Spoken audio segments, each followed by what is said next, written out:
Hi hello வணக்கம் guys, எல்லோரும் எப்படி இருக்கீங்க? நம்ம வந்து இப்போ எதை பற்றி பார்க்க போகிறோம்னு சொல்லிட்டு பார்த்தீங்கன்னா, பிசிஓடி ப்ராப்ளம் பற்றி தான் வந்து பார்க்க போகிறோம். வெயிட் அதிகமாக இருக்கவங்களுக்கும் பிசிஓடி இருக்குது, வெயிட் கம்மியாக இருக்கவங்களுக்கும் பிசிஓடி இருக்குது. அது எதனால் அப்படின்னு சொல்லிட்டு தான் நம்ம வந்து இப்போ பார்க்க போகிறோம்.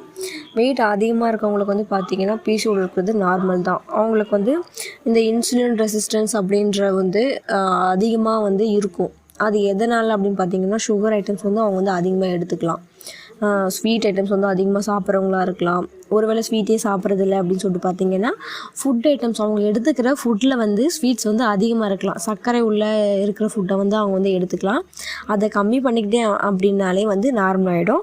இப்போ வந்து நான் வெயிட்டே இல்லை, அப்படி இருந்தாலும் கூட எனக்கு வந்து இருக்குது அப்படின்றவங்க வந்து ஒரு சிலர் வந்து இருப்பீங்க. அந்த மாதிரி பார்த்திங்கன்னா உங்களோட உடம்புல குறைபாடு இருக்குல்ல. இப்போ ப்ரோட்டீன் இருக்குது, விட்டமின் இருக்குது, போலிக் ஆசிட் இருக்குது, இந்த மாதிரி வந்து குறைபாடெல்லாம் வந்து இருக்கும் உங்களோட இதில்.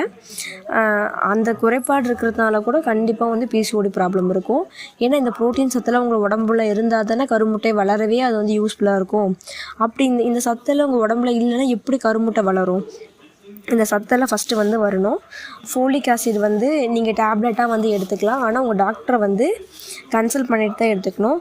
அது இல்லாமல் அந்த ஃபோலிக் ஆசிட் டேப்லெட் வந்து நீங்கள் சாப்பிட்ணும் அப்படின்னா ப்ரொலாக்டின் அப்படின்ற ஒரு ஹார்மோன் வந்து அவங்க வந்து செக் பண்ணுவாங்க. அந்த ப்ரொலாக்டின்ற ஹார்மோன் வந்து ஒரு சுரப்பி, அது வந்து உங்களோட பாடியில் எந்த லெவலுக்கு வந்து அது இருக்குது அப்படின்னு செக் பண்ணிட்டு தான் உங்களுக்கு வந்து போலிக் ஆசிட் வந்து கொடுப்பாங்க. கம்மியாக இருக்குது அப்படின்னா தான் உங்களுக்கு வந்து போலிக் ஆசிட் வந்து டேப்லெட் வந்து கொடுப்பாங்க. ஆனால் மெயினாக வந்து நீங்கள் டாக்டரை கன்சல்ட் பண்ணிவிட்டு எடுத்துக்கிறது ரொம்பவே நல்லது. அதுக்கப்புறம் பார்த்திங்கன்னா விட்டமின் குறைபாடு இருக்கிறவங்க அப்படியெல்லாம் வந்து பார்த்திங்கன்னா சிடிபி, இந்த விட்டமின் தான் நம்மளுக்கு வந்து மெயின், ரொம்பவே முக்கியம். அது வந்து ஃப்ரூட்ஸில், காய்கறியில் அதிலெல்லாம் வந்து அதிகமாக இருக்குது. அந்த மாதிரி வந்து நீங்கள் வந்து எடுத்துக்கோங்க. அது நான் வந்து என்னென்னு சொல்கிறேன் பாருங்கள். சிட்ரிசன் ஃபுட்ஸாக வந்து நம்ம எடுத்துக்கலாம். லெமன், ஆரஞ்சு, சாத்துக்குடி, அதுக்கப்புறம் பார்த்திங்கன்னா இது நெல்லிக்காய், அந்த மாதிரிலாம் வந்து அதிகமாக. அப்புறம் மாதுளையும் எடுத்துக்கலாம். இந்த மாதிரிலாம் வந்து நீங்கள் எடுத்துக்கோங்க. இதனாலே விட்டமின் வந்து கண்டிப்பாக வந்து உங்களுக்கு வந்து விட்டமின் லெவல் வந்து நார்மல் ஆகிடும். அதுக்கு ப்ரோட்டீன் பார்த்திங்கன்னா எக் ஒயிட்டில் பார்த்திங்கன்னா ப்ரோட்டீன் வந்து அளவு வந்து அதிகமாக இருக்குது. எக் ஒயிட்டில் இருக்குது, அதுக்கப்புறம் சிக்கனில் இருக்குது, மட்டன் சூப்பில் வந்து ப்ரோட்டீன் இருக்குது.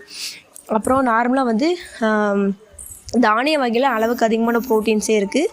தானிய வகையில் வந்து நீங்கள் ப்ரோட்டீன்ஸ் வந்து நீங்கள் எடுத்துக்கலாம். அதிலலாம் சாப்பிட்டிங்கன்னா ப்ரோட்டீன் வந்து லெவல் வந்து உங்களுக்கு அதிகமாகிடும். அப்புறம் லாஸ்ட்டாக வந்து பார்த்திங்கன்னா ஃபர்டிலிட்டி யோகா. இந்த யோகா வந்து பண்ணிங்கன்னா வந்து உங்களுக்கு வந்து இந்த பிசிஓடி ப்ராப்ளமோ, அதுக்கப்புறம் இன்சுலின் ரெசிஸ்டன்ஸ் வந்து நான் சொன்னேங்க பார்த்தீங்களா, அந்த வந்து ப்ராப்ளம் வந்து கண்டிப்பாக உங்களுக்கு வந்து சரியாகும். இல்லை நான் ஒல்லியாக தான் இருக்கேன், யோகா பண்ண வந்து எனக்கு ஒரு வேளை இன்னமும் வெயிட் வந்து லாஸ் ஆகிடுமோ அப்படின்னு வந்து யோசிக்காதீங்க. யோகா பண்ணுறதுனால வந்து வெயிட் லாஸ் ஆகாது. உங்களோட அந்த கர்ப்பப்பை வளர்ச்சிக்கு யூஸ் ஆகும். அது இல்லாமல் அந்த பிசிஓடி ப்ராப்ளமும் சரியாயிடும், இன்சுலின் ப்ராப்ளமும் வந்து உங்களுக்கு வந்து சரியாயிடும். ஓகே காய்ஸ், நம்ம வந்து இது வரைக்கும் பார்த்ததெல்லாம் வந்து உங்களுக்கு புரிஞ்சிருக்கும்னு நினைக்கிறேன். அவ்வளோதான், இதோடு வந்து முடிஞ்சிருச்சு. நம்மளோட சேனலை லைக் அண்ட் சப்ஸ்கிரைப் பண்ணி வச்சுக்கோங்க. யூஸ்ஃபுல்லாக இருந்துச்சுன்னா யூஸ்ஃபுல்லாக இருக்குன்னு சொல்லிட்டு கமெண்ட் பண்ணுங்கள். ஓகே, பாய்.